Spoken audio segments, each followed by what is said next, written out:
Oh, hello. Welcome back. TDA practice, three cheers for the nanny state. Ban to ban. And so does a problem, but, and he needs that the artwork kind of goes along with this a little bit, right? Look at that. I see two sodas right there. Mmm. Slurp, slip. So, just a reminder that the internet is imperfect. Here we go. So you'll be hearing music from Grieg whenever we are taking a little pause, right? Um, this music, we're going to read a little something about it right now, something you've seen before. This is from New York Public Radio on Grieg's piano concerto in A minor, and it's an ode to a Scandinavian summer.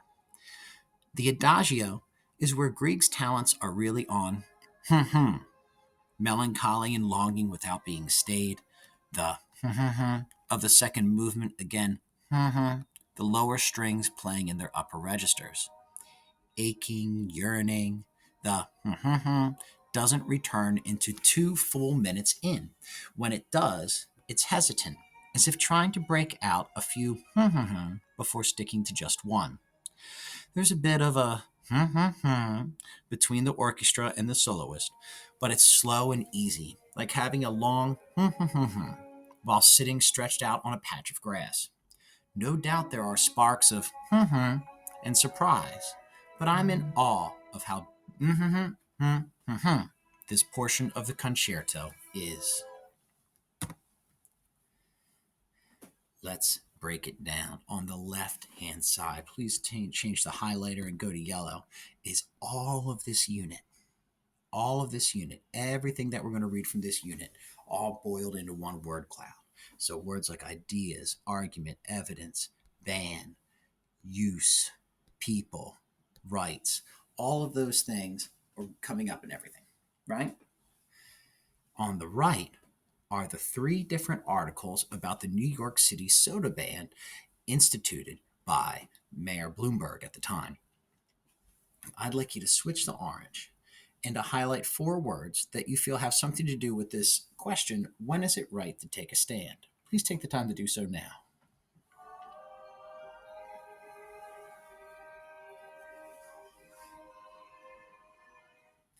Yes, indeed. Please put these 2 red dots into this soda down here. Put those red dots in there. Cool them down a little bit on that ice there. There you go. We're going to read this prompt and find the 2 most important words in the prompt together right now. Let's take the time to do so. All 3 opinion articles make different claims about the individual and his or her ability to choose and choose wisely. Which of the 3 articles is most convincing? Which is the least convincing? Write an essay evaluating at least 2 articles. Take a moment and drag those red dots over to the 2 most important words in that prompt.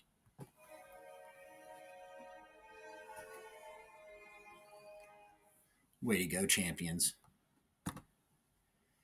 So let's get into it. Background. The term, let's get a little gray in here. The term nanny state. The term nanny state is a negative nickname for the welfare state, which is a model of government that takes direct responsibility for the protection and well-being of its citizens. Welfare states offer basic social support such as free health care or low income housing, but also create laws and policies that attempt to control or influence how people behave. Let's think of that background in terms of our prompt. We'll use the 2 red dots again to find 2 important words in the prompt. We'll use the purple dots to find 2 parts of the text that have something to do with the prompt. And we'll use the orange dot. We'll put that on a visual that has something to do with the prompt. Let's take a look. So, background, prompt. Let's start with the prompt. Please drag your 2 red dots over to the word prompt. All 3 opinion articles make different claims about the individual and his or her ability to choose and choose wisely. Which of the 3 articles is most convincing? Which is the least convincing? Write an essay evaluating at least 2 articles. Please find the two most important words in the prompt with those red dots now.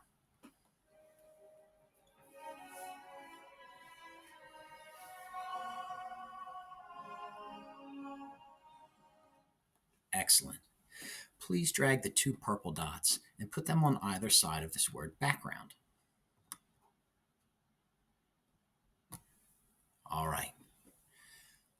The term nanny state is a negative nickname for a welfare state, which is a model of government that takes direct responsibility for the protection and well being of its citizens. Welfare states offer basic social support, such as free health care or low income housing, but also create laws and policies that attempt to control or influence how people behave. Please take a moment and drag those two purple dots to parts of that background that you think best help to answer, address, or contextualize the prompt. Do so now with those two purple dots.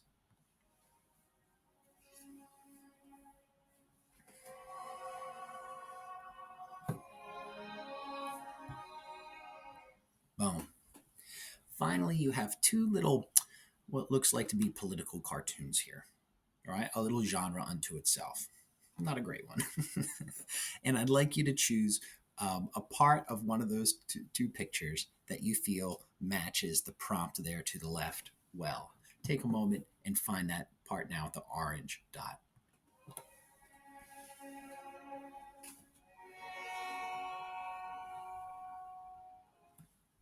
What a fantastic job. Nice work. Well, why has there been so much fuss about New York City's attempt to impose a soda ban? Or, more precisely, a ban on large, sugary drinks. After all, people can still get as much soda as they want. This isn't prohibition.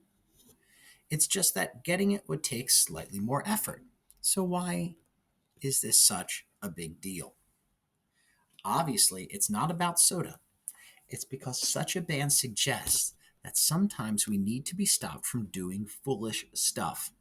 And this has become, in contemporary American politics, highly controversial, no matter how trivial the particular issue. Large cups of soda as symbols of human dignity? Really? Let's break down that first paragraph because there's a lot of good context and good content there. All right, drag those two red dots over to the prompt, pretty please.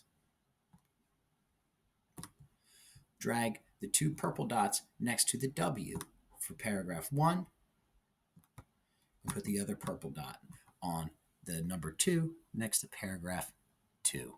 It's tough to find there. It's on top of the word tolerate inside of that hand. And then finally, put that purple dot between those two pictures there, please. Let's start with the red dots.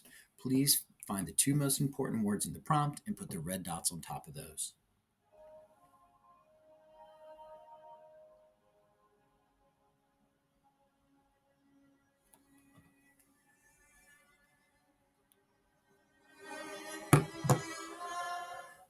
Excellent. Now, grab those two purple dots, please. And I would like one purple dot in this paragraph to go with the prompt and one purple dot from this paragraph to go with the prompt.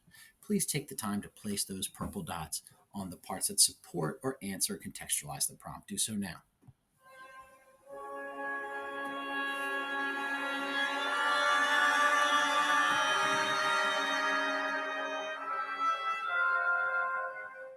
Excellent. Now, which of those two pictures kind of go with the prompt better? I'd like you to find the picture and the part of the picture to put your orange dot on that helps answer, support, or contextualize the prompt. Do so now, please.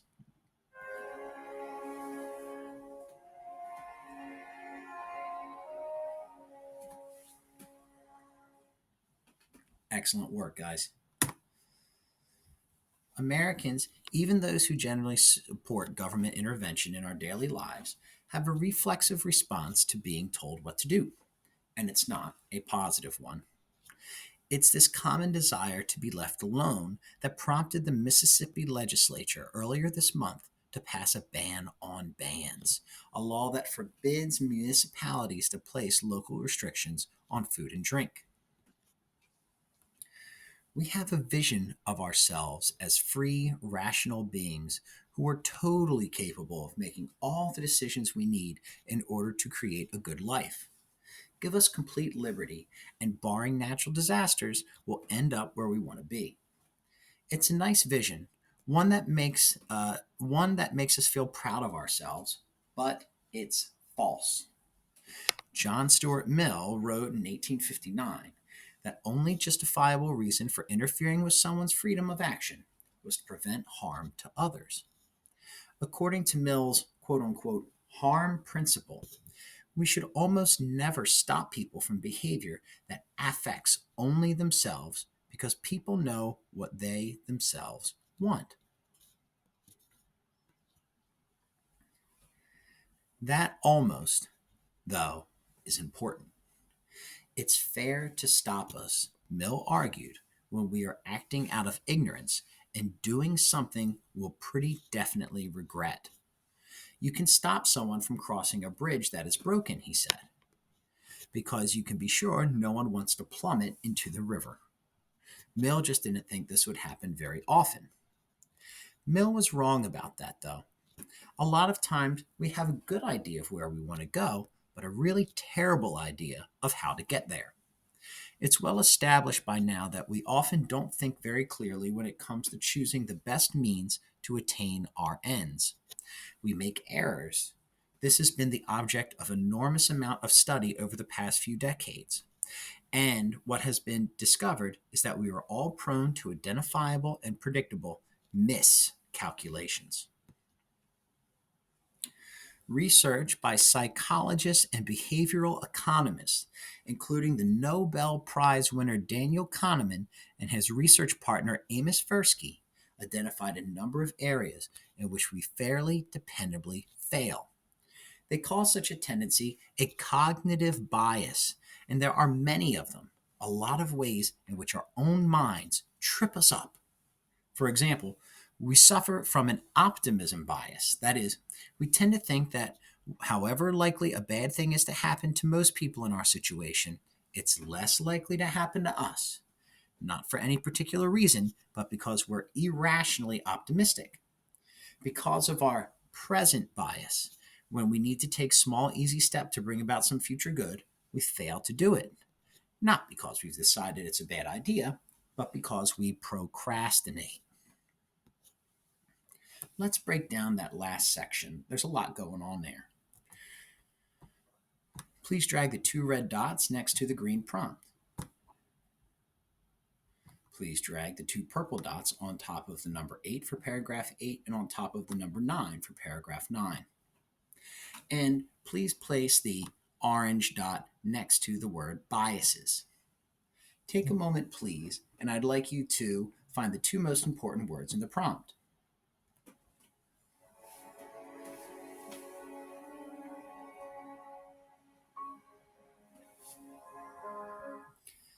Excellent. Now, take a moment, please, and find two parts of paragraphs 8 and 9 that you feel help to inform, answer, or contextualize the prompt. Do so now, please.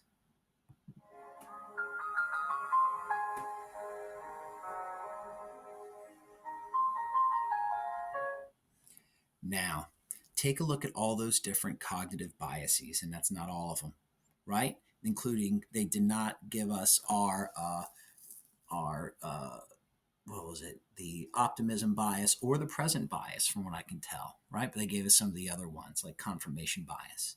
All right, take a moment, please, and I'd like you to find part of that picture that you feel helps inform the prompt a little bit. Do so now.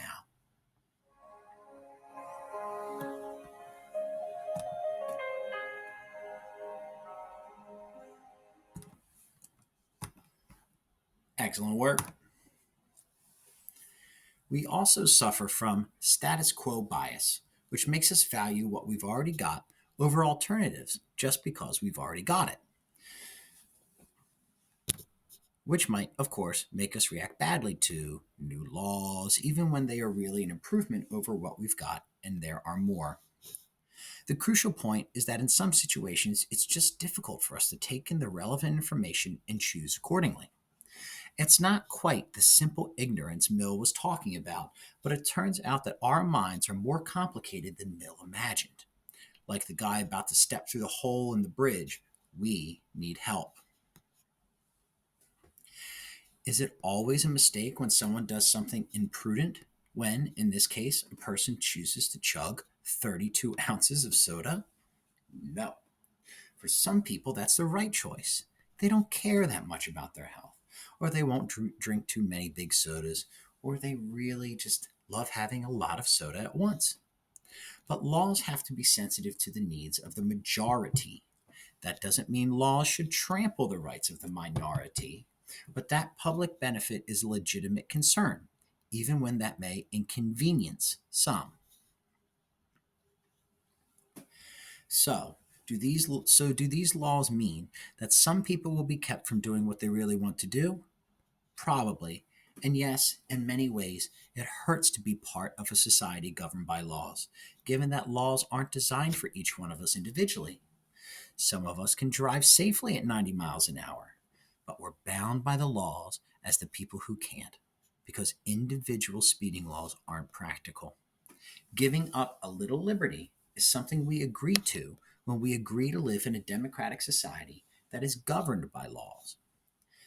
The freedom to buy a really large soda all in one cup is something we stand to lose here.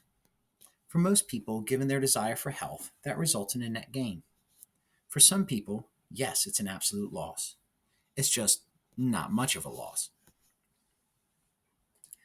Of course, what people fear is that this is just the beginning.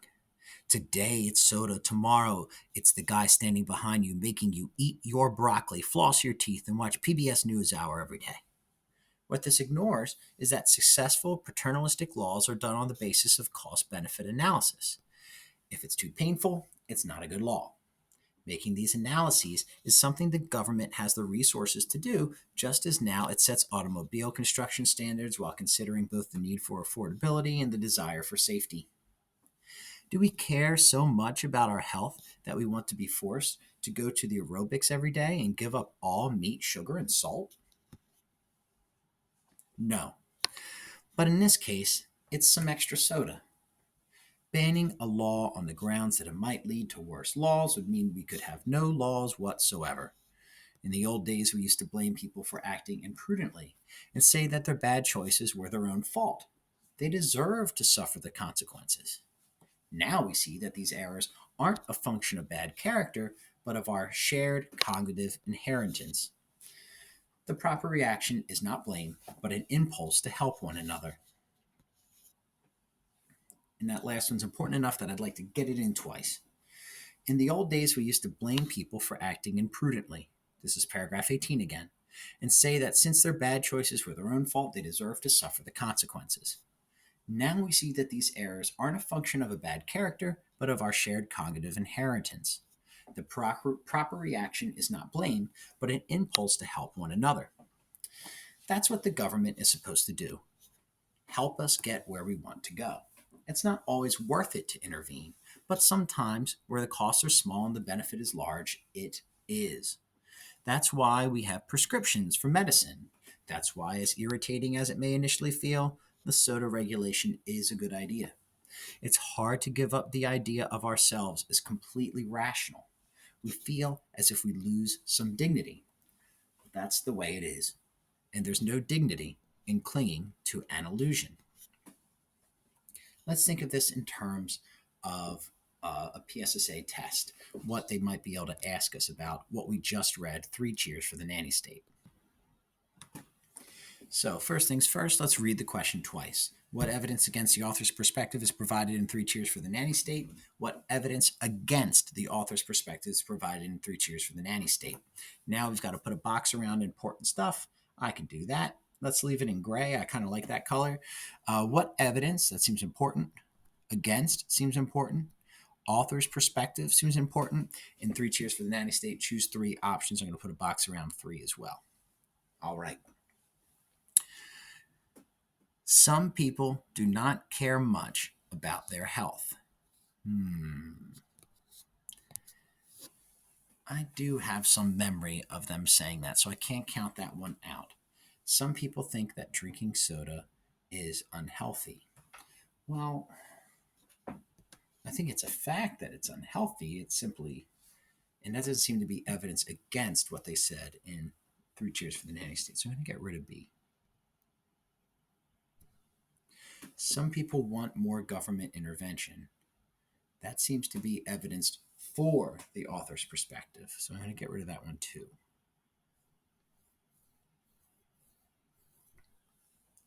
Some people enjoy drinking a lot of soda at one time.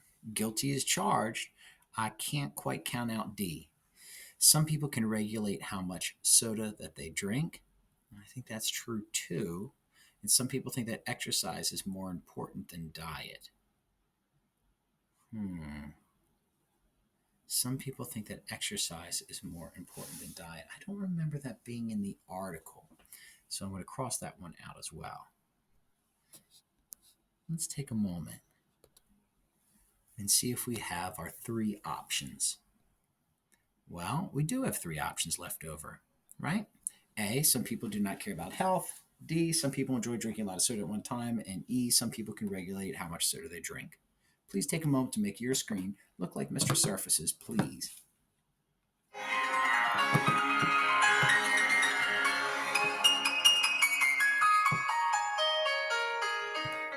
Excellent work. So let's give this its proper due, its proper attention. All right. Please drag these two red dots over to prompt. Please drag the two purple dots over to 18, paragraph 18, and paragraph 19. And you can leave the orange dot right where it is. Please take a moment and find the two most important words in the prompt using those red dots.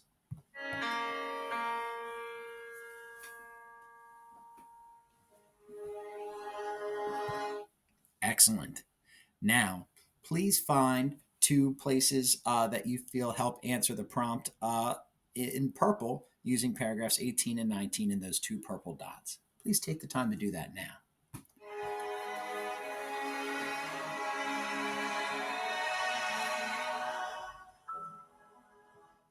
Excellent. Now taking a look, you see that one side of the Venn diagram says objective facts. The other side says what confirms your beliefs. And in the middle, you see what you see. All right, to show us about the limitations of our own opinions, perspectives, and ability to apprehend a reality. Take a moment and move your orange dot to the most relevant part of that picture, please.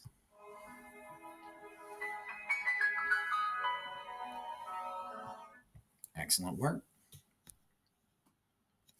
All right, here's our second article. And this one is entitled, and let me switch back to the color I was on, perfect, is Background. In 2012, the New York City's Mayor Bloomberg pushed for a law limiting soft drink sizes as part of his focus on public health.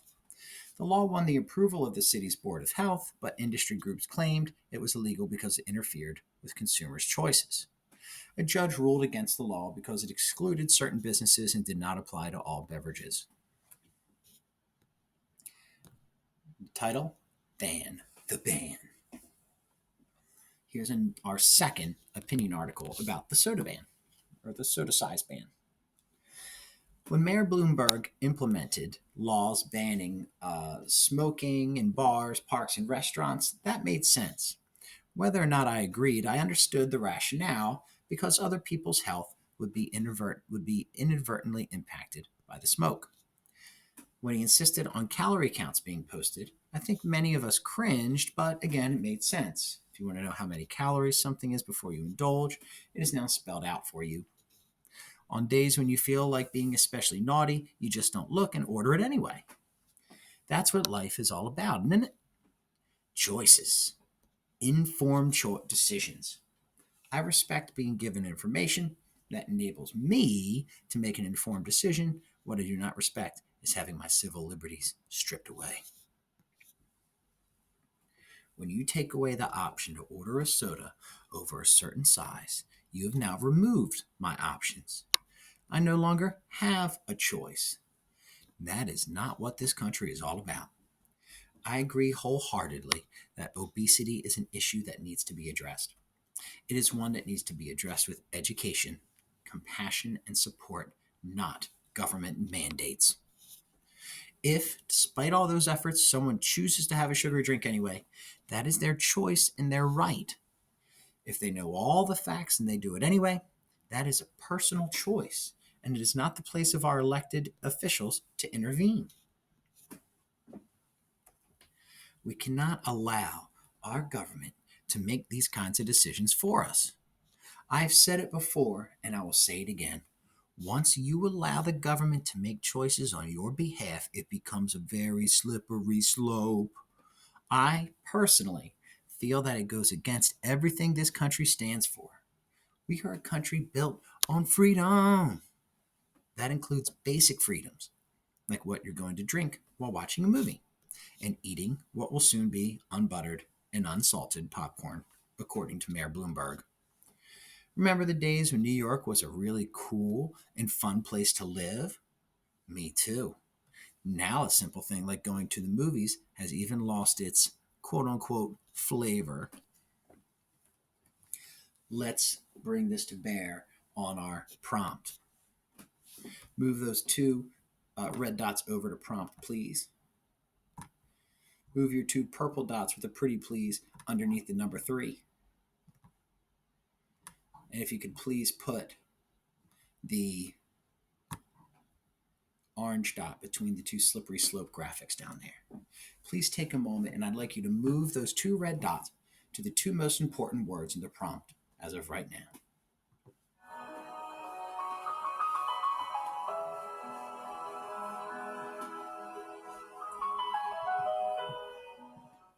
Next step, please move two purple dots to the two best textual pieces of textual evidence that you feel you could use to write with for the prompt there on the left.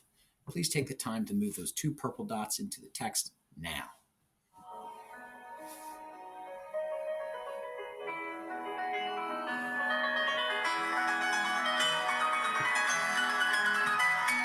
Excellent. Now, which of those two pictures do you feel helps us address the prompt best? The one on the left or the one on the right? Please make that decision now with that orange dot.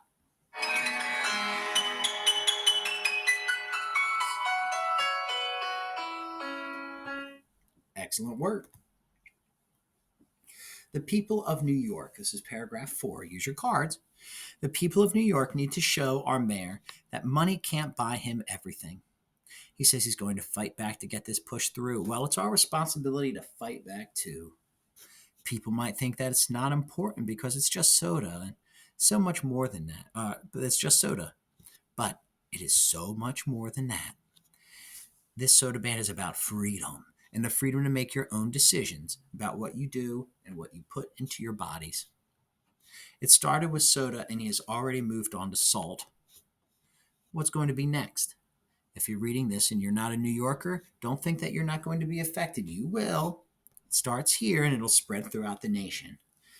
I hope you will all start to speak up about this issue, or before you know it, it won't be the land of the free and the home of the brave anymore. One day in the not too distant future, we're all going to wake up in the land of Big Brother with a list of things we can and cannot do. Eat, drink, say, and so on. And we'll be wondering how we got there. Well, this is how. Let's read our last little opinion about the soda ban. And the name of this article is Soda's a Problem, but use your cards. The intentions of New York Mayor Michael R. Bloomberg may be laudable, but it's wrong for one man, even an elected official, and even a well-meaning one at that, to dictate to people how big a cup of sugary soda they're allowed. Now, not that I have a tremendous regard for soda, it's bad for you, especially in large quantities. The evidence against it mounts on a semi-regular basis, but the mayor's initiative goes further than something like a soda tax, which might aim to discourage people from purchasing something by making it cost more, but leaves the decisions in their hands. Bloomberg is playing nanny in the worst sort of way by interfering in a basic private transaction involving a perfectly legal substance. In restaurants and other establishments overseen by the city's health inspectors, it would have been illegal to sell a serving of the most sugary drinks except fruit juice. I always wonder about the exemption considering the sugar calories in apple juice. That's more than 16 ounces. Convenience stores such as 7-Eleven. Let's go! 7-Eleven. One of my very favorites. Let's get the 7-Eleven colors going, saying whoop, whoop, whoop, whoop, whoop, whoop, whoop, whoop, whoop, whoop, whoop, whoop, whoop, whoop, whoop, whoop, 7-Eleven. Let's go. Whoop, whoop, whoop, whoop, whoop, whoop, whoop, whoop, whoop, whoop, whoop, whoop, whoop, whoop, whoop, whoop, 7-Eleven. Let's go. Whoop, whoop, whoop. All right, so let's get back to normal. Back to gray. All right. Convenience stores such as 7-Eleven are overseen by the state and would be exempt. But a Burger King across the street would be restricted. Oh, can't be doing that at the Burger King. A pizza restaurant would not be able to sell a 2-liter bottle of soda, and that would be shared out among the children at the birthday party. But they could all have a 16-ounce cup. The inherent contradictions that make it easy to sneer at such rules have been well reported and were a good part of why earlier this week a judge stopped the new rules from being implemented, but he also pointed out a deeper problem. Bloomberg essentially made this decision himself. It was approved by the Board of Health, but that's a board of the administration appointed by the mayor. That was an overreach that thwarted the systems of checks and balances. According to the judge, the separately elected city council would have to approve the law. That still leaves the question of whether governments or their leaders can begin dictating the look of an individual's meal, the portion sizes of each aspect. There are times when the government has to step in on obviously dangerous situations, especially those such as smoking that affect people other than the person whose behavior would be curbed. But it's my belief that we want to scrutinize them carefully and to keep them to a minimum. For that matter, it's not as though the mayor is moving to limit sales on tobacco to 2 cigarettes per transaction. Not that the government has to aid and abet the situation. Schools don't have to sell junk foods, and thankfully, after years of sacrificing their students' health to their desire to raise money, most of them stopped allowing vending machines stocked with sodas. Governments are under no obligation to sell such stuff in park or pool vending machines or in their offices.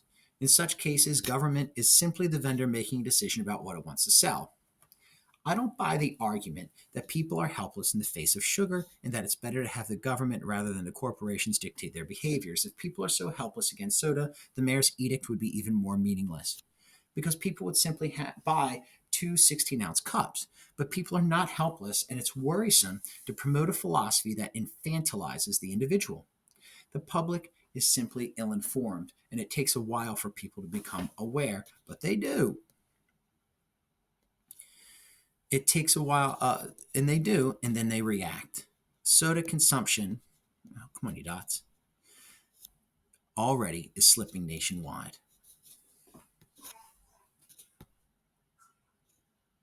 Let's break this down. Can you please drag those 2 red dots over to prompt?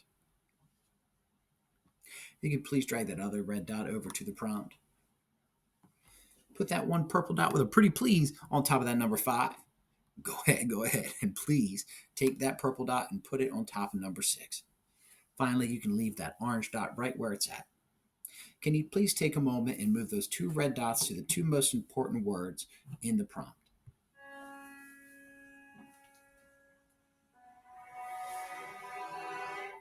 Next, could you please take a moment to reread paragraphs 5 and 6?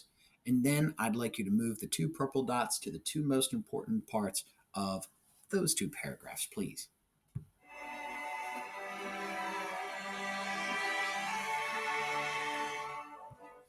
Finally, if you could please place that orange dot on top of that nation made up of all those different people and individuals. Do so now, please. Nice work. Let's not forget that scientists and even governments have at times pushed people with better intentions than food corporations, certainly, into eating high levels of refined carbohydrates and sugars by sending out word that the only thing that really matters when it comes to obesity is to eat a very low fat diet. Mm-mm-mm. So, we have some questions based on the last two articles that we read. Let's take a moment and kind of break them down a little bit together. Okay, so let's switch over to yellow real quick. The following question has two parts. Answer part A first and then part B. Part A. The author of Soda's a Problem But comments on the argument that the people are helpless in the face of sugar. Which best describes her perspective of this argument? Oh, that's a humdinger. Let's do it. Let's read it a second time. That's what we're told to do down here. The author of Soda's a Problem But, okay, it's the last article, we just read it, comments on the argument that, quote, people are helpless in the face of sugar. Let's highlight that. Which best describes her perspectives of this argument? Well, let's put a box around best and around perspective. So, what is the author's perspective on that argument? A, she believes people are not helpless and will change their behavior as they learn more about the risk of soda. B, she sees soda as an addictive substance, so agrees that people struggle when given too many options. I don't remember reading that. She believes that people are so helpless that they need government intervention to make good decisions.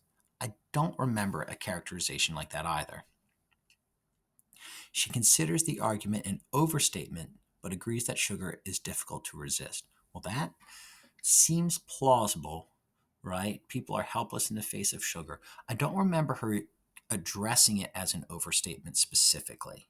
So let's look at A again. She believes people are not helpless and will change their behavior as they learn more about the risks of soda. I'm going to say A for now, but let's come back to it. Let's come back to A. Put two blue dots by it. Then I'm going to come back to it later on. Okay, let's look at the textual support and see if the most relevant evidence helps us identify her perspective. Let's switch back to highlighter 2. It's bad for you, especially in large quantities. I don't see anything about it being difficult to resist there, so I don't think it's going to go with D, and it doesn't seem to match.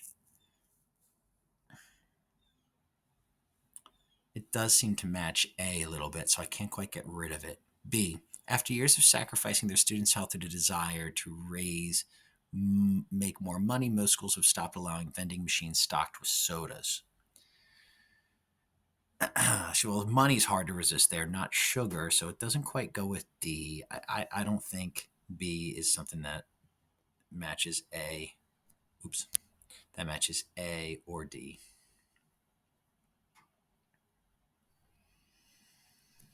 C, soda consumption is already slipping nationwide. I do remember that quote. That does seem to go with A. And D, let's not forget scientists and even government encourage the wrong thing. So D doesn't work there. So it's bad for you in large quantities, A. Or C, soda consumption is already slipping nationwide.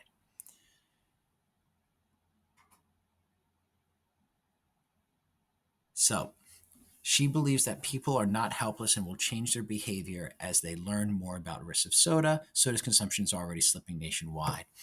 Using the highlighter, please connect A and C. The connection there seems to be more explicit than she considers the argument an overstatement but agrees that sugar is difficult to resist. That would leave us D connecting to A or C. It doesn't seem to match either. So it took us a while to get there, but let's get rid of D and let's get rid of A. And the correct answers are A and C. Please take a moment to make your screen look like Mr. Surface's.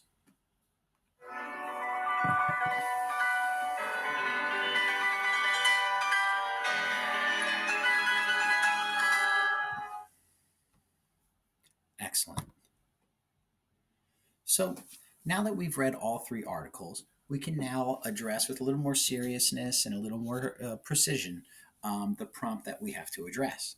Let's read it and get some of the keywords as we go along. All three, so there are three, opinion articles make different claims about the individual and his or her ability to choose and choose wisely. Which of the three articles is most convincing? Which is the least convincing? Write an essay evaluating at least two articles.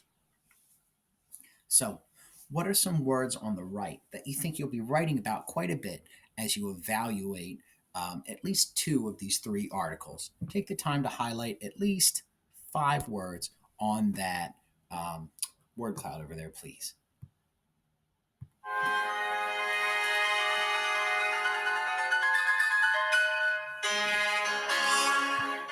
Excellent.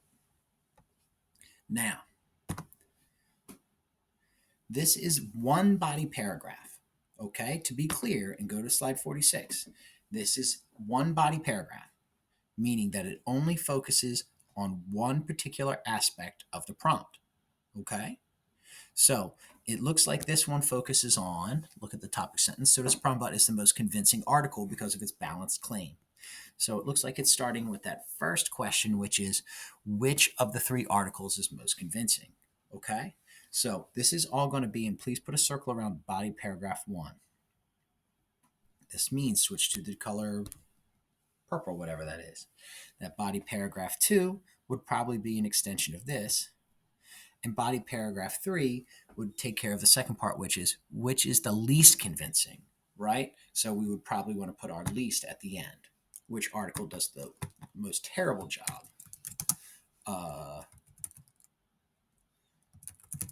Right? So let's take a look at body paragraph 1. A reminder, this is not the thesis, right? The thesis might mention, that soda is bad, but am I getting the name of that wrong? Soda's a problem, but okay. Sodas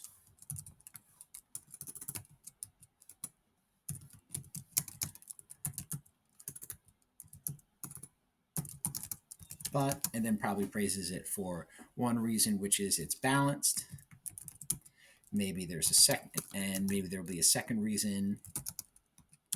And then part of the thesis would also be pointing out the least convincing.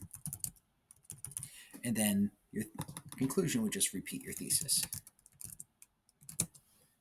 All right. And we know that the reason in this body paragraph is that it's balanced. All right. Let's get into it. All right. Please annotate along with me, and I'll give you some time at the end. Again, this is one body paragraph, an example to help you write your own. All right. Switch on over to highlighter and switch it to yellow, and let's look at the prompt again. All three opinion articles make different claims about the individual and his or her ability to choose and choose wisely. Which of the three articles is most convincing? Which is the least convincing? So does a problem is the most convincing. Well, there's one of the three articles, so does a problem, and we got the phrase most convincing, and even give a reason because of its balanced claim, and there's that word claim. The other two articles go to some extremes. The ban is so exaggerated about the effects of the soda ban that it foresees an Orwellian Big Brother, and there's an Orwellian Big Brother right there. You know what? Let's make that the color blue. Right? Where the other one is most balanced, so we can put a little yellow block around that top picture. Overseeing American diets. 3 Cheers for the Nanny State acknowledges both sides of the argument, but surrenders the ability to make informed choices too readily. So does a problem, but finds balance. Quote, let's not forget about that scientist and even the governments that, and let's make it green actually, that have pushed people with better intentions than food corporations certainly into eating high levels of refined carbs and sugars by sending out word that the only thing that really matters when it comes to obesity is to eat a very low-fat diet. Well, there's a scurrilous scientist right there, possibly in the employ of a scurrilous government. This knowing observation shows. Repeat after me. This noun verb. This noun verb. Repeat after me. I'm going to say this noun verb. You'll say this observation shows. This noun verb. This observation shows. This noun verb. This observation shows. This noun verb. This observation shows. Now, notice how the writer here adds a little adjective before the noun. Nothing wrong with that. This knowing observation shows a more convincing intellect at work. If and then, let's get the orange for that. If it had ignored the government excesses, then the article would be a one-sided bore. This important balance, and there we are with balance again, distinguishes, there we are with best, article from among the three soda ban opinion articles. An opinion and claim mean similar things too. All right, please take a moment to make your slide look like Mr. Surface's, please.